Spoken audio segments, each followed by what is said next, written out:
வணக்கம். அறம் சொல்லும் திருக்குறள். இந்த பகுதியில் இன்றைக்கு அதிகாரம் 11 செய்நன்றி அறிதல். குறள் எண் 6. மறவர்க்க மாசற்றார் கேண்மை துறவர்க்க துன்பத்துள் துப்பாயார் நட்பு. மறக்கக்கூடாது. எதை மறக்கக்கூடாதுன்னு வள்ளுவர் சொல்கிறாருன்னா, மாசு அற்றார் கேண்மை, குற்றமற்ற நல்லவர் நட்பை. கேண்மைனா நட்பு என்று பொருள். அந்த நட்பை மறக்கக்கூடாது.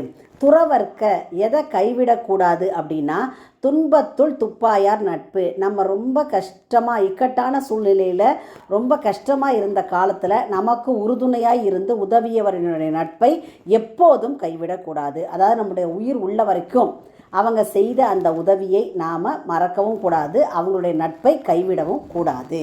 அப்போது மறவர்க்க மாசற்றார் கேண்மை அப்படின்னா என்ன பொருள்னு பார்த்தோம்னா, குற்றமற்ற நல்லொழுக்கம் உள்ளவர்களின் நட்பை, அவர்கள் செய்த நன்மையை ஒரு நாளும் மறக்கக்கூடாது. துறவர்க்க துன்பத்துள் துப்பாயார் நட்பு. நமக்கு துன்பம் வந்த காலத்தில் அந்த துன்பத்தை போக்கி துணையாக இருந்தவரின் நட்பை ஒருபோதும் கைவிடக்கூடாது.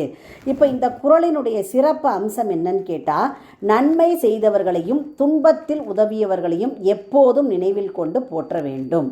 இப்போ இதை சொல்லும்போது, இந்த ராமாயணத்தில் குகனோடு 5 ஆனோம் அப்படின்னு ராமன் சொல்லியிருப்பான்.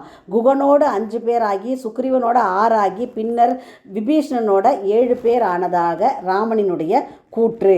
அப்போது இந்த காட்டு வாழ்க்கை ராவனுக்கு துன்பமாக இருந்த காலத்தில் அங்கே உதவி செய்தது குகன். சுக்ரீவனுக்கு ராமன் அவனுக்கு சொந்தமான நாட்டை மீட்டு கொடுத்த உதவியும் நட்பு தவிர உறவு என்னும் சிறப்பினாலே என்பது நாம் அறிந்தது.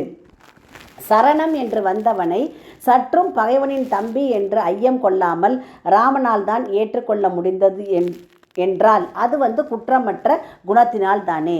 இதை தான் கம்பர் குகனோடும் 5 ஆனோம். அப்போ இப்படி பார்க்க போனால் இந்த கம்பராமாயண நிகழ்விலிருந்து ராமன் உறவு முறையிலையும் சரி, நட்பின் முறையிலையும் சரி எப்படி இருந்தார் அப்படிங்கிறது தான் இங்கே கம்பர் சுட்டி காட்டி இருக்கிறாரு. அப்போது நாம் மனிதர்களாகிய நம்மளும் என்ன செய்யணும்னா, நமக்கு துன்பம் வந்த காலத்தில் உதவியருடைய நட்பை கைவிடக்கூடாது. அதே மாதிரி குற்றமற்ற நல்லவர்களினுடைய நட்பை எப்போவும் மறக்கக்கூடாது. குற்றமற்ற நல்லவர்கள் நட்பு அப்படின்னா நல்லொழுக்கம் மிகுந்த சான்றோர் நட்பு. இப்போது அந்த நல்லொழுக்கம் உள்ள சான்றோர்கிட்ட இருந்து நாம் நிறைய நல்ல குணங்களை கற்றுக்கொண்டிருப்போம். ஆனால் அந்த சான்றோர் எல்லா நேரத்துலையும் நம்ம கூடவே இருக்க போகிறதில்ல. அவங்க கிட்ட இருந்து நாம் கற்றுக்கொண்ட நல்ல குணங்கள் நமக்கு எல்லா நேரத்துலையும் உதவியாக இருக்கும். அதனால தான் வள்ளுவர் சொல்கிறாரு, குற்றமற்ற நல்லவர் நட்பை மறக்கக்கூடாது. குறளின் பொருள்: குற்றமற்றவரின் உறவை எப்போதும் மறத்தல் ஆகாது. துன்பம் வந்த காலத்தில் உறுதுணையாய் உதவியவர்களின் நட்பை எப்போதும் விடலாகாது. மீண்டும் குறள்: மறவர்க்க மாசற்றார் கேண்மை துறவர்க்க துன்பத்துள் துப்பாயார் நட்பு. உங்கள் இல்ல குழந்தைகளின் மனதிலே தினம் ஒரு திருக்குறள் பதிய எங்கள் சேனலை சப்ஸ்கிரைப் பண்ணுங்கள்.